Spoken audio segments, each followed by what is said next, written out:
सोलापूर महामार्गावरील कोरेगाव मूळ तालुका हवेली येथील प्रयागधाम फाट्यावर पहाटे ट्रक आणि टँकर आणि कंटेनर या 3 वाहनांचा भीषण अपघात झाला।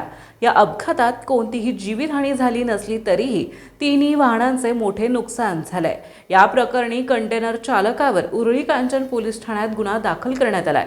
रविवारी पहाटे 5 वाजण्याच्या सुमारास ही घटना घडली।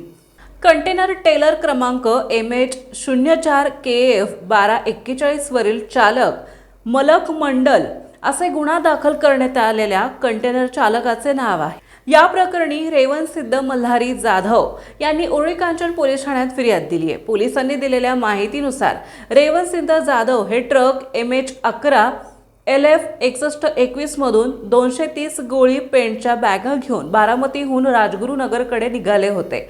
रविवारी पहाटे सुमारे 5 वाजता प्रयागधाम फाटा येथे उजवीकडे वळण्यासाठी इंडिकेटर देऊन महामार्ग क्रॉस करण्यासाठी ते थांबले होते। पाठीमागून एक कंटेनर भरधाव वेगात आला आणि ट्रकचे पाठीमागील बाजूस जोरदार धडक दिली। तेव्हा जाधव यांच्या ताब्यातील ट्रक पुणे सोलापूर हायवे रोडचे लेनवर गेली। त्यावेळेस पुण्याच्या बाजूकडून सोलापूर बाजूकडे जाणारे एका टँकरने ट्रकला डाव्या बाजूने जोरदार धडक दिली। त्यामुळे ट्रक पलटी होऊन तिन्ही वाहनांचा अपघात झाला।